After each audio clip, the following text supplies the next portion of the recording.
আমি একটা বোবা মেধাবী মেয়েকে বিয়ে করেছিলাম আমার পছন্দে। আমার মা বাবাও তাকে খুব পছন্দ করত। সে দেখতে খুব সুন্দরী ছিল। কিন্তু এই বোবা মেয়েকে আমার পরিবারের সবাই মেনে নিলেও আমার বড় ভাই মেনে নিতে রাজি হলো না। আমি ভাইয়ার কথা কানে না নিয়ে আমি তাকে বিয়ে করে নিলাম। কিন্তু আমার স্ত্রী কথা বলতে পারত না, তাই ভাইয়া ভেবেছিল তার সাথে যাই হোক না কেন সে বলতে পারবে না। আমি একদিন বাড়িতে ছিলাম না, আর এই সুযোগে আমার বড় ভাই একদিন আমার স্ত্রীর রুমে ঢুকে যায়। তারপর কি হয়েছিল সেটা জানতে গল্পটি প্রথম থেকে শেষ পর্যন্ত শুনতে থাকুন। যদি টেনে টেনে শুনেন তাহলে আপনারা কিছুই বুঝতে পারবেন না। তাই গল্পটি মনোযোগ দিয়ে শুনুন। তাহলে মূল গল্পটি বলি। আমি তিন ভাইয়ের মধ্যে ম্যাচ। সবে মাত্র পাবলিক ভার্সিটি থেকে পাশ করে বেরিয়েছি। কয়েকটা চাকরির ইন্টারভিউ দিয়েছি। বড় ভাইয়ের বিয়ে হয়েছে। আমাদের পরিবার মোটামুটি ধার্মিক পরিবার বলা যায়। পর্দা করার ব্যাপারে এত কঠোর না হলেও নামাজ রোজার ব্যাপারে আমাদেরকে ছোটবেলা থেকেই উৎসাহিত করা হয়েছে। আমার ভাইয়ের জন্য মেয়ে দেখার সময় ধার্মিক পরিবারের মেয়েকেই বেশি প্রাধান্য দিয়েছিল। আল্লাহ চাহেন তো চাইলে পাওয়া যায় না এমন কিছুই নেই। আলহামদুলিল্লাহ, এমন মেয়েকেই মা ঘরের বউ করে আনে। সেদিন গ্রামে ভাবির কাজিনের বিয়েতে গিয়েছিলাম পুরো পরিবার। খাওয়া দাওয়ার পর কয়েকজন মিলে বসে গল্প করছিলাম। দূর থেকে লক্ষ্য করলাম একটি কমপ্লিট হিজাব পরিহিতা, হাত মোজা, পা মোজা সহ মেয়ে। মেয়েটি আমাদের রুমের দিকেই আসছে।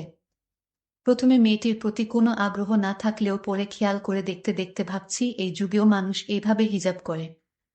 আমি যে রুমে বসে আছি সেখানেই এক পাশে বসে গেল। অন্য একটি মেয়েকে লিখে কি যেন দেখাচ্ছে। খোঁজ নিয়ে জানতে পারলাম মেয়েটি ভাবির কাজিন হয়। আমার আগ্রহ জানার আরও বেড়ে গেল মেয়েটির প্রতি। নিজের মনেই বললাম মেয়েটি ভাত খাওয়ার সময় দেখব দেখতে কেমন। মেয়েটিকে ফলো করে যাচ্ছি, কিন্তু সে কিছুতেই মুখ খুলছে না। লক্ষ্য করলাম বারবার কি যেন লিখছে। বিয়ের পর জেনেছিলাম সে দাওয়াত বিয়েতে খুব কমই যায়। বাধ্য হয়ে যেতে হলেও খাবার খায় না। আমার জিদ চেপে গেল। আমি মেয়েটিকে দেখবই, যেভাবেই হোক। মাকে বললাম আমি আরো কিছুদিন গ্রামে থাকতে চাই। মাও খুশি হয়ে রাজি হয়ে গেলেন। এখানে উল্লেখ্য ভাবির বাবার বাড়ির লোকজন অত্যন্ত অতিথিপরায়ণ এবং আন্তরিক। নতুন বউয়ের বাপের বাড়ি থেকে প্রতিদিন গেস্ট আসছে, আর আমি কিছুক্ষণ পর পর বিয়ে বাড়ির দিকে যাচ্ছি। যদি একটি বার মেয়েটিকে দেখি। হয়তো এটাই আল্লাহর ইচ্ছা ছিল। সেদিন দুপুর বেলা খাওয়ার পর বিশ্রাম নিচ্ছিলাম সোফায় আধা শোয়া হয়ে। হঠাৎ একটি মেয়ে ঢুকেই এক অদ্ভুত শব্দ করে ডাকতে লাগলো। তখনও পর্যন্ত আমার মাথায় আসেনি সে এই রকম অদ্ভুত করে কেন ডাকতেছে। ভাবি ভেতর থেকে জি বলে আওয়াজ দেওয়াতে বুঝতে পারলাম ভাবিকেই ডাকতেছে। মাত্র আমাকে দেখেই দৌড়ে চলে গেল। জাস্ট কয়েক সেকেন্ডের জন্য মেয়েটিকে দেখেছিলাম। কেন জানি না বারবার মনে হচ্ছে এই মেয়েটি সেই, যাকে আমি 2 দিন ধরে পাগলের মতো খুঁজে বেড়াচ্ছি। পরে ভাবি থেকে জিজ্ঞাসা করাতে জানতে পারি, এটাই সেই পর্দানসীন মেয়ে। উজ্জ্বল শ্যামলা বর্ণের মায়াবতী। এই কয়েক সেকেন্ডেই আমার ভেতর আলোড়ন সৃষ্টি হয়ে গেল। আমার বুঝতে আর বাকি থাকল না, আল্লাহই আমাকে এখানে নিয়ে এসেছেন মেয়েটির সাথে দেখা করাবেন বলে, আমাদের এক করবেন বলে। এর পরের দিনই আমরা ভাবি সহ বাসায় চলে আসলাম। কিছুতেই আসতে মন চাচ্ছে না। মনটা আকুল হয়ে আছে, আরেকটি বার যদি মেয়েটিকে দেখতে পেতাম। ভাবিও যেহেতু ইসলামী মন মানসিকতার, উনার সাথে প্রয়োজনের বাইরে দেখা বা কথা হয় না একই ঘরে থাকার পরও।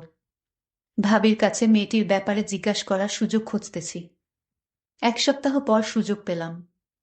মা ডাক্তারের কাছে গিয়েছে, স্বাভাবিকভাবেই আমার দুপুরের খাবার ভাবিই দিবে। ভাত খাওয়ার পর মেয়েটির ব্যাপারে জিজ্ঞাসা করলাম, কিন্তু ভাবি যা বলল তা শুনে আমার দুনিয়া উল্টে গেল। মেয়েটি বোবা, বধির। মেয়েটির মা উচ্চশিক্ষিত মহিলা। 5 বছর বয়সেই জানতে পারে মেয়েটি স্পেশাল শিশু।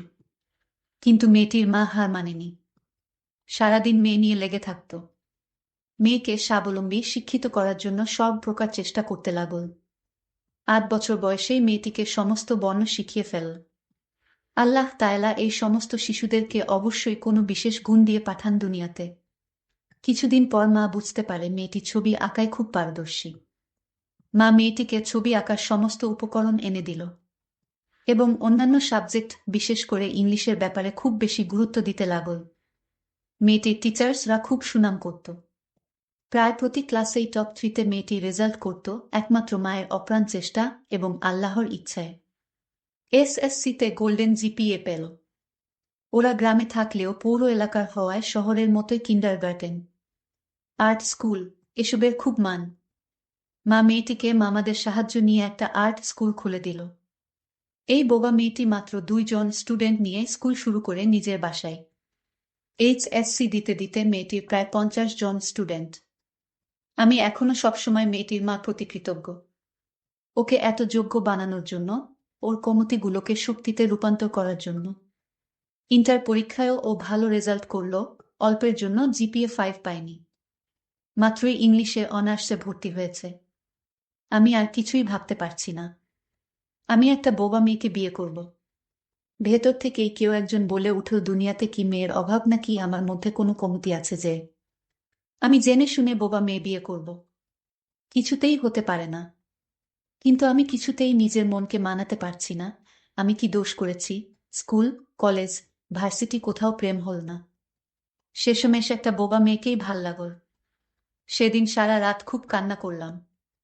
বারবার আল্লাহকে দোষ দিয়ে যাচ্ছিলাম, কেন আমার সাথে এমন করলে? সারাদিন আর কিছুই ভালো লাগে না, রাত হলে ঘুম আসে না। কেমন জানি হয়ে যাচ্ছিলাম। নিজেকে পাগল মনে হতে লাগল। হঠাৎ করেই মনে আসলো, ভার্সিটিতে এক প্র্যাকটিসিং বড় ভাইয়ের সাথে আমার ঘনিষ্ঠতা ছিল। উনার কাছ থেকেই আমি অনেক দিনের তালিম নিয়েছিলাম। ইসলামী জ্ঞানে জ্ঞানী। অ্যাকাউন্টিং নিয়ে পড়ালেখা করে এখন একটা ব্যাংকে জব করে। উনাকে আর্জেন্ট দেখা করার কথা বলাতে সাথে সাথে রাজি হয়ে গেলেন। এমনিতেই অত্যন্ত ভালো মানুষ, তার উপর আমাকে অত্যন্ত স্নেহ করেন, ছোট ভাইয়ের মতো। দিনের জটিল অনেক সমস্যার সমাধানও উনি আমাকে দিয়েছেন। পারিবারিকভাবে ধর্ম পালনের অভ্যাস থাকলেও ধর্মকে ভালোবেসে পালন করতে উনি আমাকে সহায়তা করেছেন, আলহামদুলিল্লাহ। বিকালে বসলাম দুইজনে। কোনো বনিতা না করেই সোজাসুজি সব বললাম। ভাই যা বলল তাতে আমার সমস্ত চিন্তা দূর হয়ে গেল, অনেক রিল্যাক্স ফিল করছিলাম সেই মুহূর্তে। ভাই বলল, আমরা সবাই দুনিয়াতে পরীক্ষার জন্য এসেছি, দুনিয়া চিরস্থায়ী কিছু নয়। মেয়েটির পরিবার ভাগ্যবান এবং তুইও, কারণ তুই বললি দুনিয়াতে এত মেয়ে থাকতে আল্লাহ তোকে মেয়েটির প্রতি ভালোবাসা সৃষ্টি করেছেন। আল্লাহ তাআলা তোকে খুব ভালোবাসেন বলেই হয়তো মেয়েটিকে একটি উছিলা করে তোর কাছে পাঠিয়েছেন, তোর সবরের মাধ্যমে আল্লাহর প্রতি বিশ্বাস আরো দৃঢ় করার জন্য। আর কিয়ামতের দিন আমরা সবাই পুণ্যের পাশাপাশি পাপের বোঝা মাথায় নিয়ে চিন্তিত হব। কিন্তু মেয়েটির পাপ বলে কিছু থাকবে না, ওর হিসাবের খাতা থাকবে সাদা। সে শিশুর মতো পবিত্র অবস্থায় দুনিয়াতে এসেছে এবং একই অবস্থায় দুনিয়া থেকে বিদায় নিবে। যেহেতু সে কিছু শুনেনি, কিছু বলেনি, দুনিয়ার খারাপ কিছু সে গ্রহণ করেনি, তার পাপের বোঝা হবে হালকা। আল্লাহ চাহেন তো মাগরিবের নামাজ পড়ে আল্লাহর শুকরিয়া আদায় করে অফুরন্ত আনন্দ নিয়ে বাসায় ফিরলাম। এবার মা এবং পরিবারের অন্য সদস্যদের কিভাবে রাজি করাব সেই চিন্তায় আল্লাহর কাছে সাহায্য চেয়ে। কোনো মাই চাইবেন না তার সন্তান কোনো বোবা বধির মেয়েকে বিয়ে করে। অনেকক্ষণ চুপচাপ শুয়ে থাকলাম আর আল্লাহকে মনে মনেই বলতে লাগলাম, হে আল্লাহ, একটা সহজ পথ দেখাও যাতে মাও কষ্ট না পায় আর আমিও ওকে পেয়ে যাই। আমার জব না হওয়া পর্যন্ত বিয়ে করার পরিকল্পনা নেই। তারপরও আমি চাচ্ছি পরিবারের সবাইকে রাজি করিয়ে নিতে আর মাকে বলে বিয়েটা ফাইনাল করে রাখতে। আল্লাহ চাহেন তো জব অতি শীঘ্রই হয়ে যাবে। রাতে খাওয়ার পর আমি মা বাবার রুমে গেলাম। ডাইরেক্ট মাকে বললাম আমি বিয়ে করতে চাই। মা বাবা একটু অবাক হয়নি, কারণ ছোটবেলা থেকেই আমি একটু একরোখা এবং জিদ্দি টাইপের। মা কোনো রকম কথা না বাড়িয়েই জিজ্ঞাসা করলেন, মেয়েটি কে? ভাবির কাজিন। মেয়েটির নাম বলার পর মা চুপ হয়ে গেলেন। বাবা কিছুটা রেগে গেলেও আবার মার দিকে তাকিয়ে শান্ত হয়ে রইলেন। মা বললেন, আগামীকাল কথা বলবো, এখন ঘুমাব, আমার শরীরটা ভালো নেই। কাল পর্যন্ত অপেক্ষা করা আমার জন্য খুবই কষ্ট করছিল। মেয়েটি আহামরি সুন্দরী নয়, বোবাও, কিন্তু আল্লাহর ইচ্ছার আগে কোনো কিছুই টিকতে পারে না। আর তাই হয়তো ওর প্রতি আমার আকুলতা, অস্থিরতা, হারানোর ভয় এভাবেই বেড়ে যাচ্ছে। যেন আল্লাহই আমার ভেতরে এইসব সৃষ্টি করে দিয়েছেন। সকালে নাস্তার পর বড় ভাই, বাবা সহ সবার উপস্থিতিতে মা খানিকটা গরম মেজাজ নিয়ে সবাইকে সব জানানোর পর বলল, এই বিয়ে হবে না। আমার কিসের অভাব, ছেলের জন্য বোবা মেয়ে আনতে হবে। সবাই যার যার মতামত দেওয়ার পর আমি ওই দিনই ভাইজানের কথাগুলোই ওখানে সবাইকে বললাম। আরো বললাম, মা দেখিও, আমি খুব সুখে থাকব। আমার সুখ দেখে মানুষ ঈর্ষা করবে। তুমি মামির কথা সবসময় বলো না, কিভাবে মামাকে অপদস্থ করে। সেই হিসেবে বোবা হলে কি সমস্যা মা? মা এমনিতেই ঠান্ডা মানুষ, কিন্তু এইবার বেশ রেগেই বললেন, মেয়েটি কারো সামনেও আসে না, আওয়াজও শুনি শুনি, যেহেতু কথা বলতে পারে না। কি এমন দেখলি যে তুই শুধু ওকে বিয়ে করবি?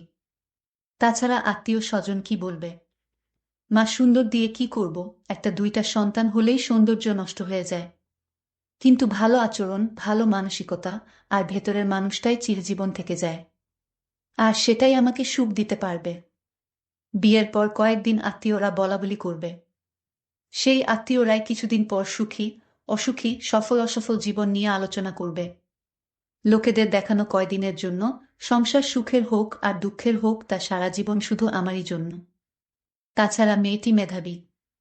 আমি আর কারো কথা না শুনে আমি একটা কাজী অফিসে গিয়ে বোবা মেয়েটিকে বিয়ে করে ঘরে নিয়ে আসলাম।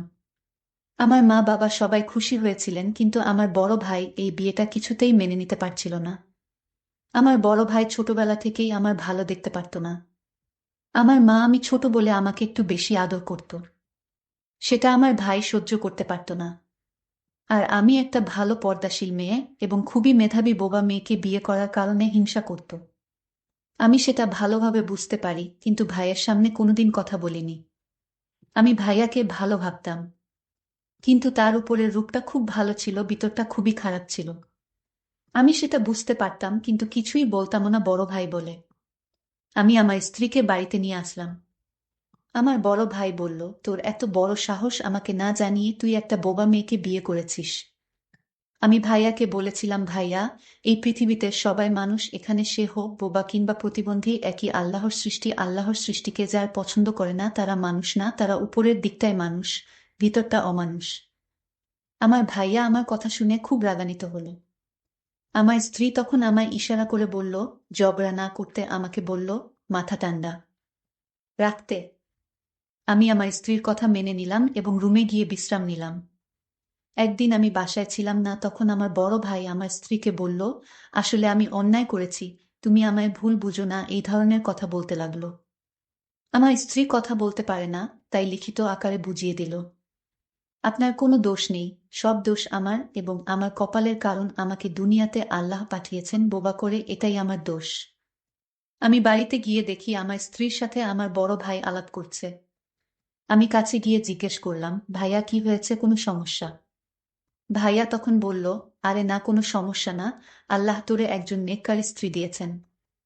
আমার তো ভাইয়াকে সন্দেহ হলো, কারণ যে ভাইয়া গতকাল আমার সাথে রাগারাগি করেছে, আজ সে আমাদের ভালো উপদেশ দিচ্ছে। এটার পিছনে কোনো কারণ আছে। আমার ভাইয়া তারপর রুম থেকে চলে গেল। পরের দিন আমি সন্ধ্যায় বাড়িতে ফিরলাম, ফিরে দেখি ভাইয়া আমার স্ত্রীকে কি যেন ইশারায় বলছে। আমার স্ত্রী কথা বলতে পারে না, আর তাকে ইশারায় বুঝাতে চেয়েছে। আমি বাহির থেকে তাদের এই দৃশ্য দেখতে পেলাম। আমার মনে আরো চিন্তা বেড়ে গেল।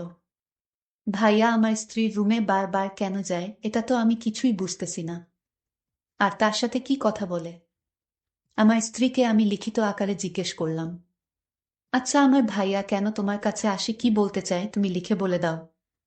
সে তখন আমায় লিখে উত্তর দিল, ভাইয়া তাকে এটা বলতে চেয়েছে, তুমি খুব সুন্দর, তুমি খুব ভদ্র, তোমার মতো মেয়ের কোনো তুলনা হয় না। মানে আমার প্রশংসা করেছে তোমার ভাইয়া। আমি তো তার লেখা দেখে অবাক, যে ভাইয়া গত কয়দিন আগে আমার সাথে খারাপ ব্যবহার করত, আজ সেই ভাইয়া আমাদের সাথে ফেরেশতার মতো আচরণ করছে। আমি তা দেখে আমার মনে কৌতূহলের সৃষ্টি হয়েছে। আমি আমার স্ত্রীকে আজ বললাম যে, তুমি আমার ভাইয়াকে আমার রুমে আসতে দিও না। আমার কেমন জানি মনে হচ্ছে ভাইয়ার এই রহস্য আমার কাছে ভালো মনে হচ্ছে না। যাই হোক, পরের দিন আমার এক বন্ধুর বাবা মারা গেছে। সে আমার ফোন করে বলল আমাকে যেতে। আমি আমার স্ত্রীকে বলে গেলাম, আজ আমার ফিরতে দেরি হবে। বেশি রাত হলে খাওয়া দাওয়া সেরে ঘুমিয়ে পড়ো। সে বলেছিল ঠিক আছে। আমার ভাইয়া তখন আমার স্ত্রীর কাছে এসে বলল, শোনো, আজ তোমার জন্য একটা গিফট নিয়ে এসেছি। আমার স্ত্রী বলল, না, আমার কোনো কিছু লাগবে না, আপনি চলে যান। সে আমায় ইশারায় বলে দিল সে গিফট নিতে পারবে না তার স্বামীর অনুমতি ছাড়া। আমি তখন লিখিত আকারে তাকে বললাম, এই গিফটটা রাখো, আমি কি তোমাদের পর? তুমি আমার ছোট ভাইয়ের স্ত্রী, তুমি তো এই পরিবারের একজন সদস্য। আমার স্ত্রী তখন লিখিত আকারে বড় ভাইকে বললেন, আপনি গিফট নিয়ে আইছেন, কিন্তু আমার স্বামী বাড়িতে যখন থাকবে তখন। আমার তখন খুব রাগ হচ্ছিল, কিন্তু রাগ করলে কি হবে, বরং আমার লস হবে। আর তাই আমি খাবারের সাথে এমন একটা জিনিস মিশিয়েছিলাম। আমি তখনও আমার বন্ধুর বাড়িতে, এখনো লাশ দাফন করা হয়নি। রাত প্রায় 10টা বেজে যাচ্ছে। এর মধ্যে বাড়িতে আমার মা, বাবা, আমার বড় ভাই এবং আমার স্ত্রী রাতের খাবার খেতে বসল। তার আগে আমার স্ত্রী আমাকে ফোন করেছিল, তোমার আসতে কয়টা বাজবে? আমি বলেছিলাম, আমার আসতে অনেক দেরি হবে, তুমি মা বাবাকে নিয়ে রাতের খাবার খেয়ে নাও, খাওয়া দাওয়া সেরে ঘুমিয়ে যাও। কিন্তু আমার স্ত্রী জানতো না খাবারের সাথে কি মিশানো ছিল। আমি আমার স্বামীর অনুমতি নিয়ে খাবার খেয়ে নিলাম, মা বাবা এবং তার বড় ভাইকে নিয়ে। তার বড় ভাই আমার খাবারটা আলাদা রেখে দিল। সেটা আমি বুঝতেই পারছিলাম না। আর আমি খেয়ে নিলাম। ভাত খাওয়ার কিছুক্ষণ পর আমার শরীরটা অনেক দুর্বল লাগছিল। আমি আমার রুমে গিয়ে দরজা না লক করেই ঘুমিয়ে গেলাম। তারপর আমার বড় ভাই আমার রুমে প্রবেশ করল। তারপর আমার গলায় থাকা স্বর্ণের হারটা খুলে নিল। আমার স্ত্রীর কানে পড়ে থাকা অনেক দামি স্বর্ণগুলো আমার ভাই চুরি করে নিল। আমি বাড়িতে আসলাম, এসেই দেখি রাত প্রায় 1টা বাজে। এসে দেখি আমার স্ত্রী ঘুমিয়ে আছে। আমি তাকে ধীরে ধীরে ডাক দিলাম। আমার স্ত্রীর নামটাই বলা হয়নি আপনাদের। আমার স্ত্রীর নাম ছিল সাইমা।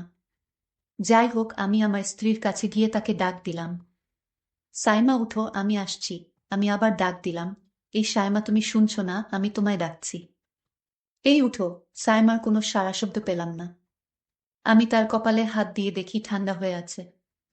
আমি তাকে জোরে ডাক দিলাম, তার হাতটা ধরতেই হাতটা একদম সোজা হয়ে গেল।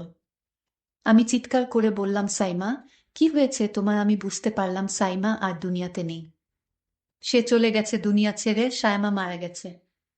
কিন্তু আমি মনে মনে ভাবতে লাগলাম, সাইমার তো কোনো রোগ ছিল না, তাহলে হঠাৎ করে কেমনে মারা গেল?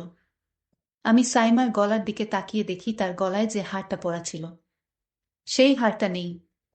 তার কানের মধ্যে পড়ে থাকা স্বর্ণের অলংকারগুলো নেই।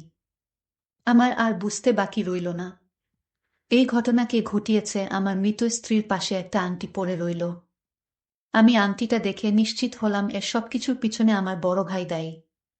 কারণ আংটিটা ছিল আমার বড় ভাইয়ের হাতে। সেটা সাইমার ঘরে পড়ে রইল। আমি চিৎকার করে বললাম, আমার এত বড় ক্ষতি কে করেছে?